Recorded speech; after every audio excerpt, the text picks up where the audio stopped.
As time passes, both collectors and baseball card sets age, and the stories of these players risk getting lost to history.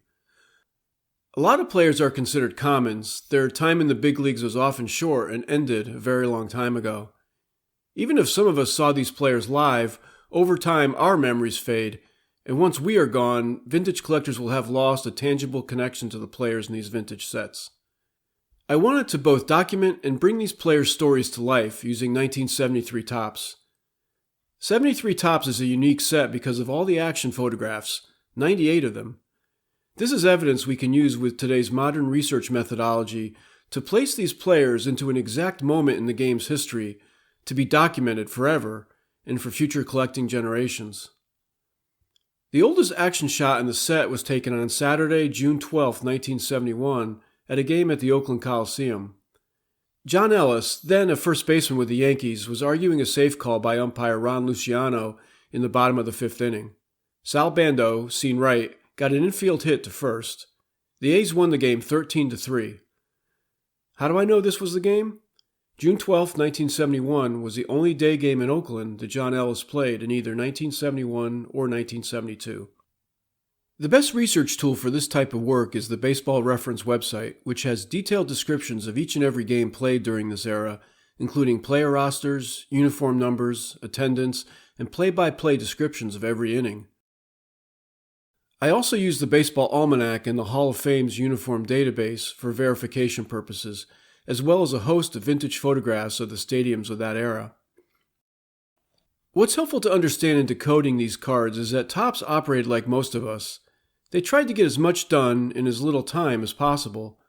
They usually took pictures of multiple players from both teams on the same day. Topps also preferred to shoot doubleheaders and back-to-back day games, primarily in the San Francisco Bay Area, where Topps chief photographer Doug McWilliams was based.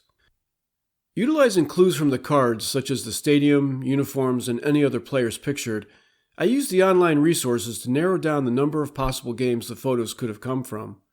Then I used a process of elimination to try to find the one and only single game possible. In some cases, there's a lack of information on the cards and just no way to be 100% sure. I may have some dates wrong, so if you have any information contrary to what I present, please share it in the comments below. Ultimately, Topps used photographs from 48 different games between 1971 and 1972 to make up the 1973 set. Let's proceed in chronological order. June 13, 1971 is when this picture of Fritz Peterson was taken. Peterson did not pitch in any day games in Oakland at all in 1972. The only day game he pitched in Oakland in 1971 was June 13th. We know this is in Oakland because of the features of the stadium and all the gold hats in the background.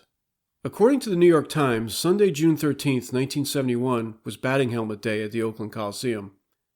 You can see the actual helmets more clearly in the 1972 Kurt Blefary card, where he's wearing a white home uniform.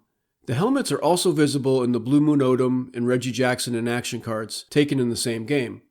Here's where else you can see the gold helmets. In the 1972 Fritz Peterson and Thurman Munson in action cards. That's Peterson on the mound in the Munson card. Peterson pitched a complete game, 5-1 victory over the A's. One game, 6 different Topps cards. July 1st, 1971 was when this Gene Klein's photo was taken at Shea Stadium. This was a tough one to figure out, but the biggest clue is the short sleeves worn by the spectators. Klein's only played 2 day games at Shea in 1972, the first 2 games of the season on April 15th and 16th. But the weather those days was in the 50s. This picture couldn't have been taken in April. I went back to 1971, and Klein's played in 3 day games at Shea that season. The games in April and September had temperatures in the 60s.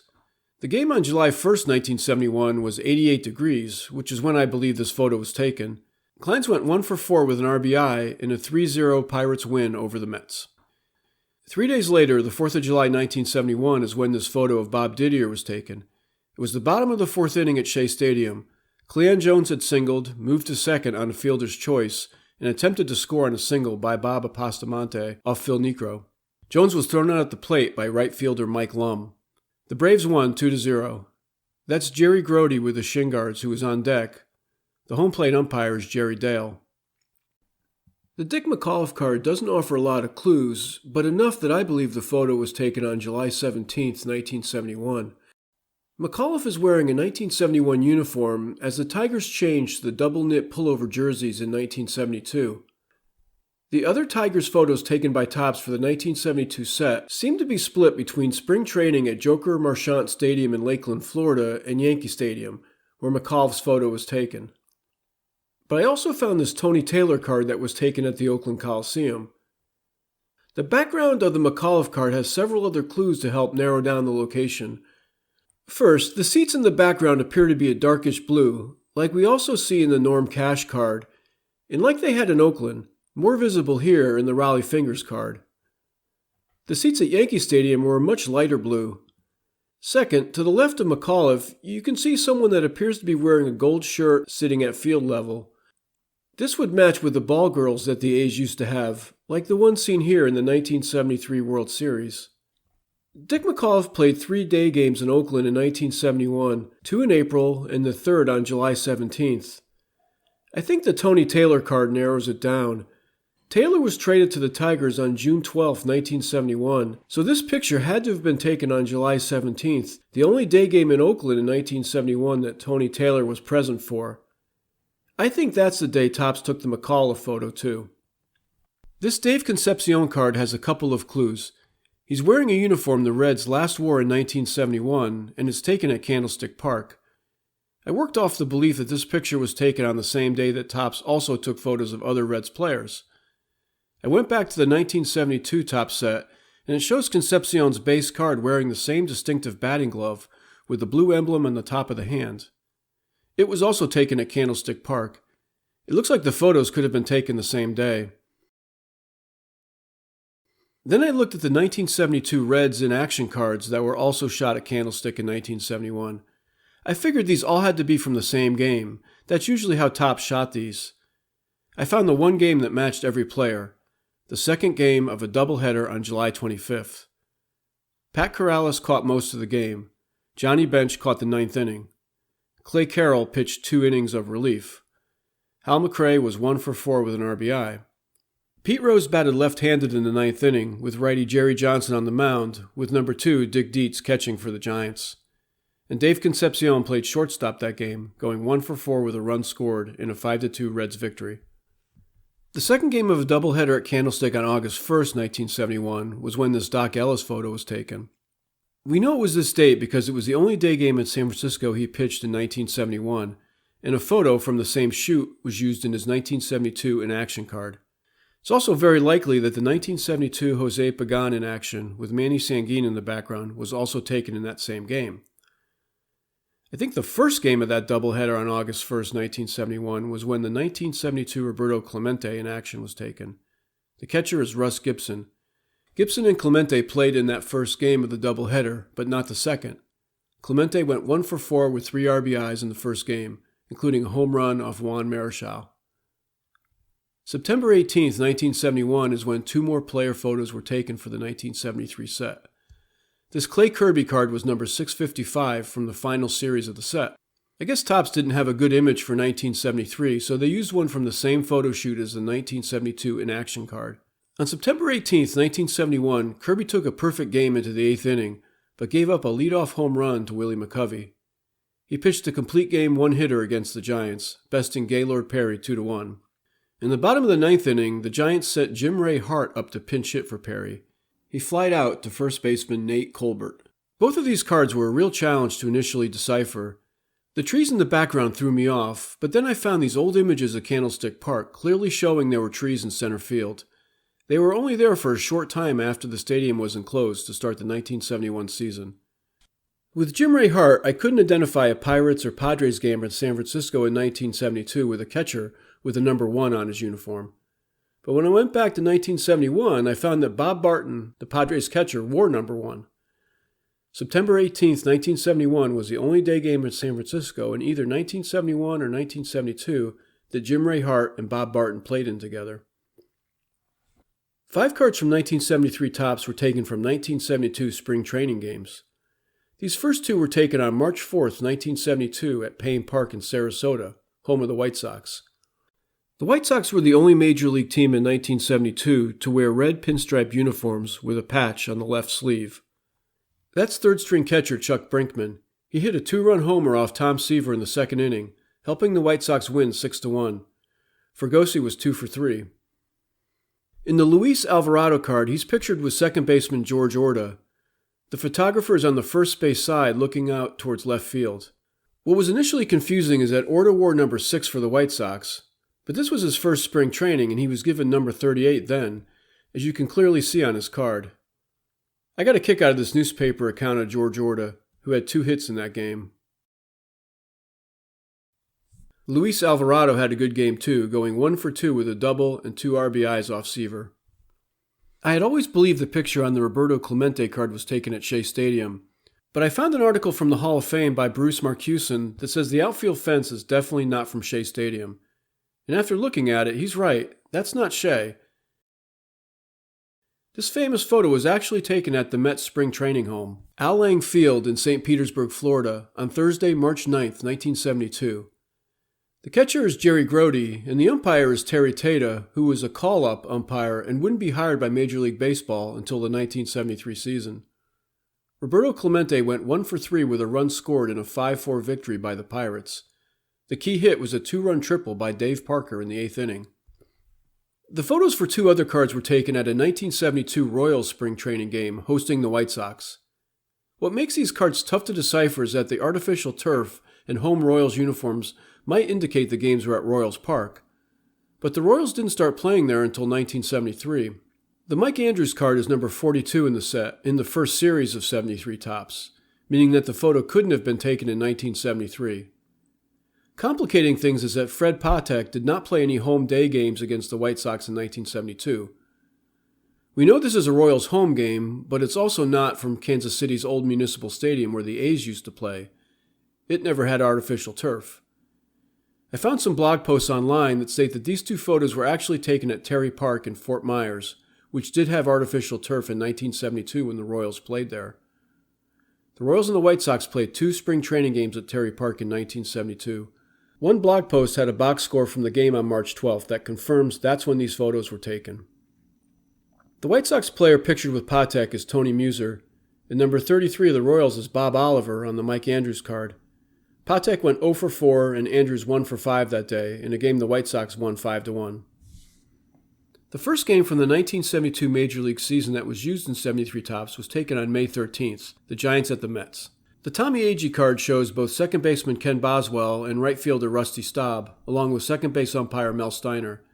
There's some debate online about the exact date, but I believe it's May 13th, based on the shirt sleeves and 77-degree temperature that day, along with the physical size of Mel Steiner compared to other umpires in the National League. The play itself is Gary Maddox popping up off Buzz Capra to end the second inning, in a game the Mets won 1-0. I'll put a link in the description box if you want to read how collectors came to this conclusion. I did a previous video on this game, linked above. May 28, 1972, the Indians at Baltimore. A total of 11 different player cards came from that game. The Willie Stargell card came from a home game at Three Rivers on May 29, 1972, in the first game of a doubleheader. That's Terry Harmon being thrown out by third baseman Jose Pagan for the 3rd out in the 4th inning, in a game the Pirates won 7-3. June 1972 was a busy month for Topps, with the largest amount of photos taken for the 1973 set. On Sunday, June 4th, the Reds visited the Phillies at Veterans Stadium. Oscar Gamble played 6 games at home against the Reds in 1972, and June 4th is the only day game when he was on base. In the bottom of the first, he singled off Jack Billingham, then moved to second after Greg Luzinski singled to second base. This looks like a broken-up double play with both Gamble and Luzinski being safe. You can clearly recognize Dave Concepcion, and the second baseman hidden in the dirt is Darrell Chaney. The right fielder is Joe Haig. The Reds won this game 2-0. Topps only shot one other game at Philadelphia in 1972 against the Braves. That makes me think that both the Dennis Menke and Greg Luzinski cards were also taken on June 4th. It seems like they were both shot from the same angle, and you can see the rails of the box seats of Veterans Stadium in both. It's very likely the photos of these 6 Reds players were also taken on June 4th, before the game. The Twins at Indians on Sunday, June 11, 1972 is when these 3 photos were taken. Hall of Famer Jim Cott only pitched in 15 games in 1972, and June 11th was the only game he pitched in Cleveland all year. He appears on 2 cards. In the top of the 5th, he got a single, and then was held on by Chris Chambliss. Cott went 7 innings and got the win in a 5-3 victory over the Indians. That's Jerry Moses catching in the Harmon Killebrew card. Killebrew went 0 for 3 with a walk that day. Top shot a second game on June 11th, the Braves at the Phillies. These were 2 of the more difficult cards to decipher. I originally thought it was a game in San Francisco, but the outfield fences don't match. The Aaron card has clues, though. He's wearing a road uniform. In the background is the yellow line at the top of the fence, and the black covering above, and the gray railing, all of which match to period photos of Veterans Stadium in Philadelphia. In the top of the 7th, Paul Casanova doubled to left off Steve Carlton. He scored the Braves' only run here on a Felix Millan single. The Aaron card shows him catching a foul pop fly in the bottom of the 8th off Greg Lazinski. The Phillies won the game 3-1 with Steve Carlton getting the win. As you probably know, Carlton won 27 games in 1972, capturing the Cy Young Award. He had an amazing 8 complete game wins at home. June 11th was the only one of those games that corresponds to a date we know Topps was shooting, so I'm pretty sure that's when this picture was taken. Tim McCarver is the catcher. Interestingly, 3 days later, the Phillies traded McCarver away to the Expos for catcher John Bateman, who also wore number 6. In mid-June, Topps was in Chicago for several games. I've covered this game in a previous video, June 14, 1972, Padres at Cubs. The Pat Corrales card was shot in the bottom of the 2nd inning, with Ferguson Jenkins getting thrown out at home after trying to score from first on a double by Don Kessinger. Jenkins stayed in the game, went 6 innings, and got the win in a 12-9 Cubs victory. I can't be sure if this Dave Roberts card was taken that game. He didn't have any fly balls hit to that part of the field. But during the next game, on June 15th, there was a foul pop-up by Don Kessinger to left field in the bottom of the 4th inning. What makes me think it's June 15th is the Bill Hands card. Hands pitched against the Padres on June 15th, going all 9 innings, giving up 5 hits, and getting the win 10-1. The temperature at game time was 80 degrees with an attendance of 13,746. But Bill Hands also faced the Padres on September 1st at Wrigley in a game that Dave Roberts caught a foul pop-up. The attendance for that game was 7,809 and it was 68 degrees at game time. I think the totality of the evidence, the attendance, the temperature, and the fact that Topps was shooting the day before and the day after leads me to believe that both of these pictures were taken on June 15th, 1972. We're at Wrigley again for either June 16th or 17th, 1972. Those were the only games Duke Sims played at Wrigley in 1972. He was waived by the Dodgers in August. No other Dodgers cards from Wrigley show up in the 1973 Topps set. A total of 6 cards had photographs taken at Milwaukee County Stadium on Saturday, June 17, 1972. That's second baseman Ron Theobald, number 16, in the background of the Bill Parsons card. John Briggs is the batter in the Ed Kirkpatrick card. The Royals won this game 6-3 in front of 8,722 fans, with Paul Splittorff pitching a complete game. The Sam McDowell card, number 511, proved very difficult to date code. It's obviously an away game, but I couldn't tell at first which uniform the batter wore, thinking it could be the Reds. I looked at Sam McDowell's 1972 pitching record and saw he didn't pitch any day games in Cincinnati in 1972, but he did pitch twice in St. Louis. The number 4 on the outfield fence and the unique style of the facade above was a clue. I was able to match those to Busch Stadium from this May 20th, 1972 photo. The only day game McDowell pitched against the Cardinals in 1972 was on June 18th. This sure looks like Jose Cruz, who had a very distinctive hairstyle and batted left-handed. Cruz went 0 for 3 against McDowell that day, striking out twice. The catcher is Dave Rader, and the umpire is Mel Steiner again. The right fielder is Bobby Bonds. McDowell went 7 innings on June 18th and got the win in an 8-2 victory. This is the only action shot from Busch Stadium to make it into the 1973 Topps set. The only other photos from Busch Stadium were these 3. Interestingly, all 3 played in the June 18th game, so I think it's very likely that these pictures were all taken before that game. A lot of the action shots in 1973 Topps were taken in Oakland. What helps date code these cards immensely is A's owner Charlie Finley's policy of the A's wearing all-white uniforms on Sunday afternoon home games. The first of these to show up in 1973 Topps is the second game of a doubleheader against the Angels on June 25th. At least 3 cards can be tied to that game. The first clue is the Bob Oliver card, which shows Bert Campaneris in the home white uniform.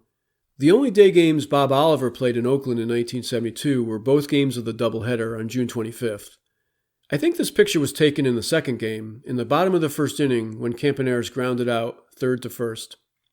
Ricky Clark only pitched one day game in Oakland in 1972, the second game of the doubleheader on June 25th. He went 3 innings as a starter, giving up 5 hits and 6 runs and getting tagged with a loss 6-0. The opposing pitcher was Blue Moon Odom. His picture could have been taken in this game or on another he pitched on July 30th. I can't be sure. One of the more infamous cards in 1973 Topps is number 360, Joe Rudi, but Joe Rudi does not appear on the card. The player in the center is Gene Tennis, who had just hit a 3-run homer off Ricky Clark in the bottom of the second, scoring Bill Voss, pictured on the left, and Sal Bando. The other A's player is Marty Martinez, who is on deck. The catcher is Art Cuzner. Neither Cuzner, Martinez, nor Voss would get their own cards in 1973. Their last ever Topps cards were in 1972. The Sandy Alomar card is tough. It could also be that second game of the doubleheader on June 25th, or it could be on September 4th in the second game of that twin bill. He was a switch hitter who faced right-handed pitchers both days. We just don't have enough information to tell which of the 2 games in Oakland this picture is from. These 2 cards have me baffled. Ron Reed only pitched 2 games at Candlestick all year, both times against Ron Bryant. It's either Monday, June 26th or Sunday, May 21st, the second game of a doubleheader. Bryant's card shows him pitching to number 15, Paul Casanova, who also played both games. You can see Casanova catching in the Reed card. I thought the shadows might be a good clue. They are right over the players, which made me think it would be that 1 o'clock start on June 26th. I wouldn't think the second game of a doubleheader would have the sun right over the players like that, but there are other cards in 73 Topps that I know were taken in the second game of a doubleheader that have shadows that look very similar. Ultimately, I'm not sure the shadow evidence means anything here. I even checked the weather forecasts for both days, and they were similar. If I had to make a choice, I'd say this is June 26th, but I'm not really sure. 5 cards came out of back-to-back games in late June between the Reds and Giants at Candlestick in 1972. I couldn't find a single game that satisfied all the photos, so it's possible these pictures are a mix of both games. On Wednesday, June 28th, Darrell Chaney was caught stealing home in the top of the 8th inning, with pitcher Randy Moffett applying the tag from a throw from catcher Dave Rader. The home plate umpire is Frank Pulley. In that game, Johnny Bench caught 2 pop fouls off Dave Kingman, one in the second inning and the other in the 6th. But Bench also caught a foul pop fly in the next game on June 29th, in the bottom of the 8th from Alan Gallagher. I'm more certain this picture of Dave Rader and Dave Concepcion was on June 29th, as Concepcion was not in the lineup the previous day. Pete Rose and Willie McCovey played both days, so these could be from either game. Rose is batting left-handed, but that doesn't help because he faced only right-handed pitchers on the 28th and 29th. This play happened on June 29, 1972, a Thursday afternoon game before 8,400 fans at Yankee Stadium. Top of the 5th, runners on first and third when Brooks Robinson hits the ball to third baseman Celerino Sanchez. Sanchez throws home and Crowley is tagged out at the plate by Thurman Munson. Here's a fun card. Hard to believe, but Steve Garvey only hit 9 home runs in 1972. 4 of those were on the road. You can tell this is Candlestick Park by the angled green covering on the chain link fence in left field. Garvey hit home runs there on May 29th and July 1st. But Wes Parker didn't play on May 29th, which means this picture was taken on July 1st. On that day, Garvey hit a home run off Sam McDowell in the top of the first inning, with Bobby Valentine on base. Wes Parker was on deck. Parker struck out to end the inning. The Dodgers lost 8-5. I talked about this card in my previous video. It's from July 8, 1972 at the Oakland Coliseum. It's the only non-Sunday day game in Oakland where Bert Campaneris reached base with George Scott at first. He reached base in the first, third, and 7th innings. Topps simply cut out the players and put them into a backdrop photo of Milwaukee County Stadium. Here's another time when Topps took 4 pictures over back-to-back games. On July 15, 1972, in the bottom of the 3rd inning, Chris Spire of the Giants hit an inside-the-park home run against Steve Carlton. The catcher is John Bateman and third baseman is Don Money. Dick Selma pitched 3 innings in relief, getting the save in an 11-4 Phillies victory. The next day, Willie Montañez scored from second on a single by Don Money. The catcher again is Dave Rader, the pitcher backing up is Jim Barr, and that's Oscar Gamble on the left coming over from the on-deck circle. The third baseman is Alan Gallagher. That's Alan Gallagher again, batting in the Barry Lurch card. Lurch only pitched one inning to seventh on July 16th and struck out Gallagher, the only right-hander he faced. The home plate umpire is Doug Harvey, who you can also see here handing Roberto Clemente his 3,000th hit. The Giants won this game 10-7. Wednesday afternoon, July 19th, 1972, saw only 4,656 fans witness the Expos of the Giants. Juan Marichal pitched 8 innings with a no decision. Here, he's pitching to either Ron Hunt, number 33, or Bob Bailey, number 3. In the top of the 7th, with the score tied 2-2, Ken Singleton doubled. Boots Day hit a ground ball to shortstop Chris Spire, who threw Singleton out at third, giving Day a fielder's choice. Day was then caught stealing. Marichal to first baseman Ed Goodson to second baseman Tito Fuentes, who looks like he's about to tag him out. The catcher is Dave Rader. The Expos won the game in the ninth 3-2 from a home run by Ken Singleton off Randy Moffett. On Sunday, July 23, 1972, a Topps photographer shot the only action pictures from Dodger Stadium in the 1973 set. This game was easy to identify. The Phillies played in Dodger Stadium 6 times in 1972, and July 23rd was the only day game. These pictures of Frank Robinson and Willie Davis look like they were taken relatively early in the game, judging by the sparse crowd in the stands. Bobby Valentine, in an airbrush uniform, looks to be batting later in the game. The catcher is John Bateman, and the home plate umpire is Bill Williams. The Wes Parker card was taken in the top of the second inning. That's Greg Luzinski leading off first after opening the inning with a single. The second baseman is Lee Lacy. Willie Davis makes another appearance, here in center field. Steve Carlton won this game 2-0. July 30th, 1972 was a Sunday afternoon game at Shea. Coco LeBoy only played 28 games in 1972, and this was his only at-bat at Shea all season. In the bottom of the ninth, the Expos were down by 2 runs with 2 men on and 2 out when LeBoy was called on to pinch hit for pitcher Tom Walker. Tug McGraw struck him out to end the game, with a Topps photographer capturing the at-bat forever.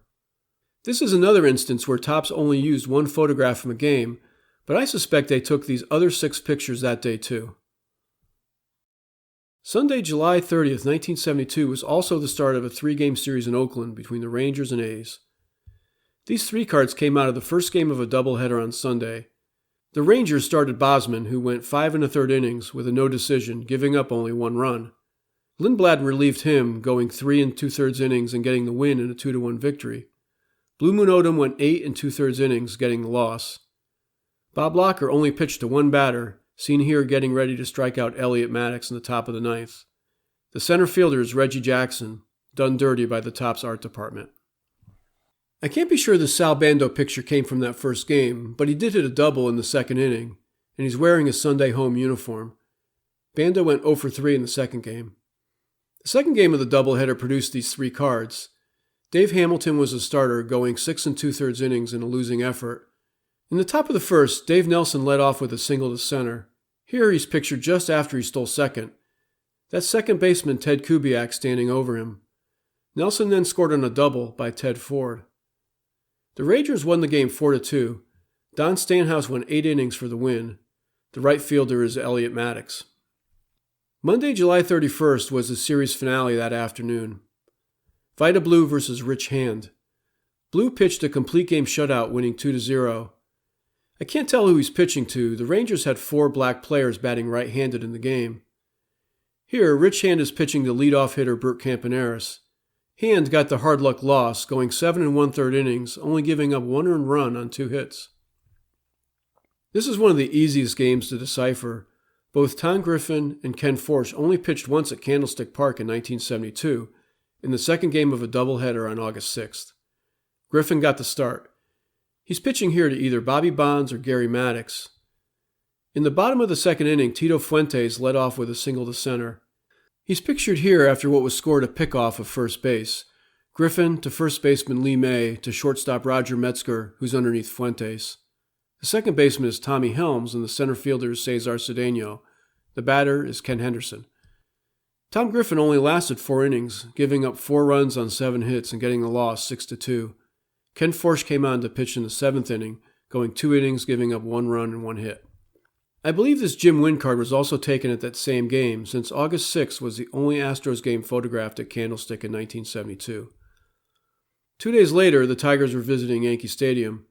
In the bottom of the 4th inning, number 10, Celerino Sanchez, was hit by a pitch from Mickey Lolich. He moved to second on a single by Ron Swoboda. Pitcher Fritz Peterson singled to left and Sanchez tried to score. Willie Horton made the throw from left to Bill Freehand, and Sanchez was called out by home plate umpire Dave Phillips. He sure looks safe here. The Yankees won the game 4-2, with Sparky Lyle getting the win in relief. This card doesn't give us a lot to go on, but I believe it was taken on Sunday, August 20th, 1972. One key is Norman's hat. It was a special design called the Taco Bell, with the yellow extending all the way to the ear. In that era, it was only used on Sunday day games at home. I think Don Zimmer's card is the key here, knowing Topps. I believe this picture was taken the same day as the Norman photo. Zimmer's wearing the same hat. In the background, you can see what looks like a player in a yellow helmet that appears to be from the Pirates at the batting cage. In 1972, Fred Norman pitched 6 Sunday afternoon games at San Diego Stadium. The opponents were the Braves, Reds twice, Cardinals, Giants, and the Pirates. The Pirates and Padres played a doubleheader on August 20th. Fred Norman pitched the second game, going all 9 innings in a 5-2 loss to Pittsburgh. Attendance was 9,759 fans. There were only 2 home games in 1972 where Bobby Bonds reached first base with Willie Stargell as the first baseman. Stargell usually played outfield. The first game was on June 4th, the second game of a doubleheader, where Bonds walked in the bottom of the 5th inning.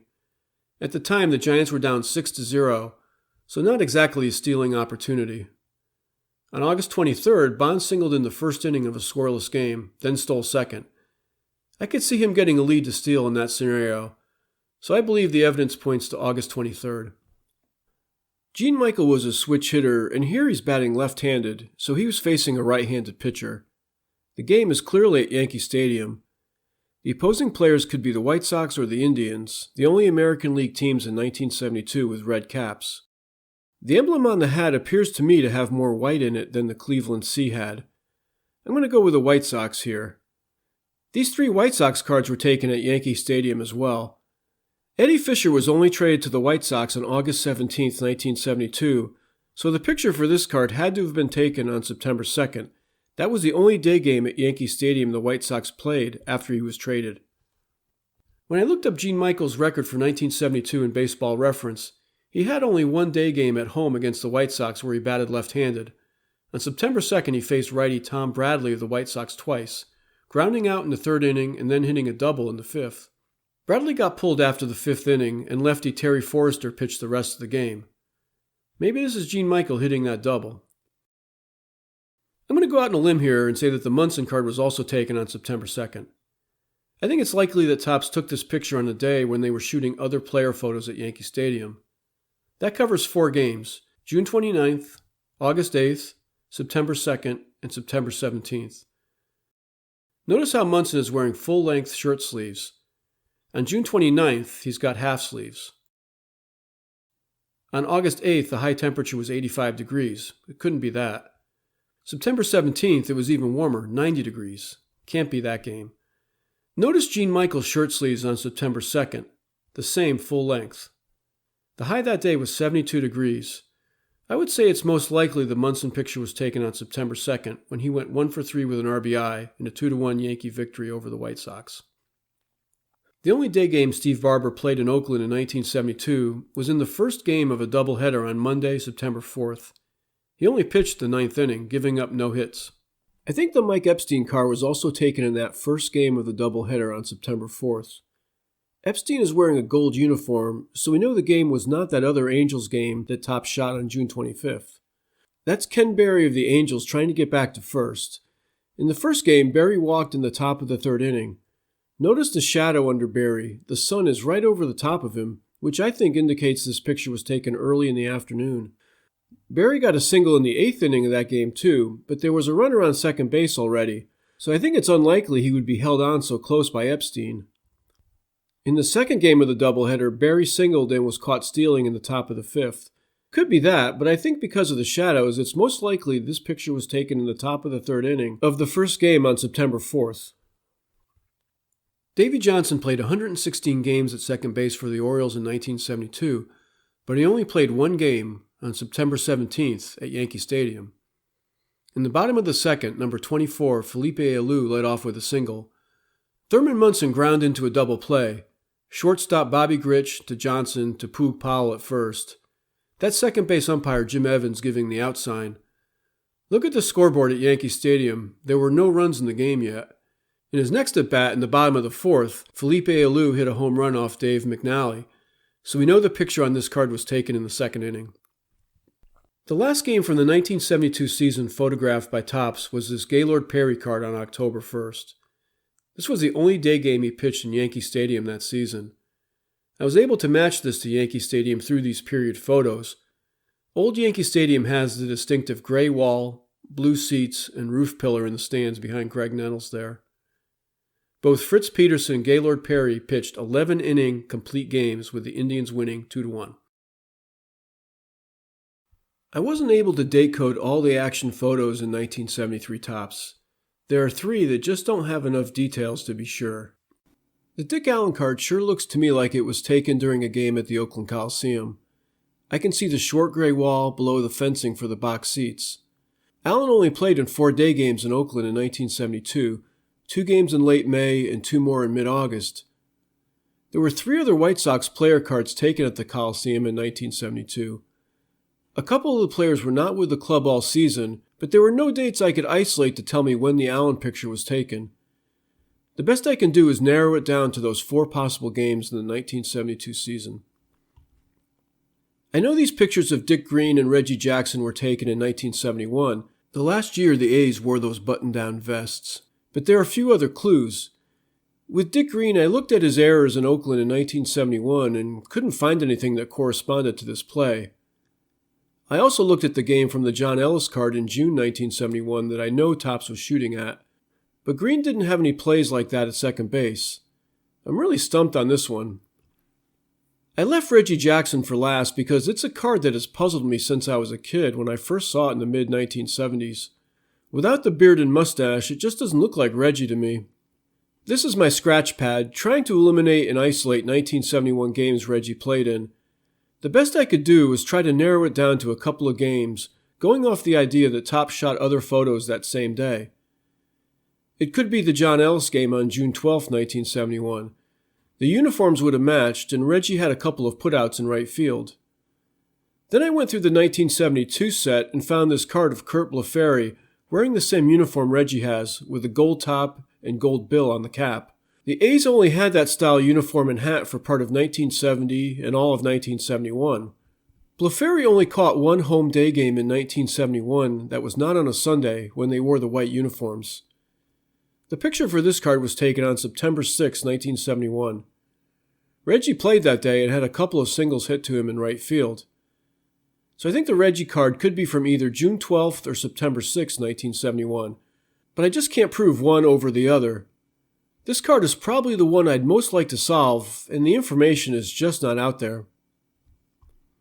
I hope you've enjoyed this project and that it strengthened your own connection to vintage baseball cards and the players in these sets. This was an intense venture for me, involving countless hours of research over a 5-month period. If you like this kind of work, please consider hitting the thumbs up button, subscribing, leaving a comment, or even giving a financial contribution with a thanks button. Thank you for watching.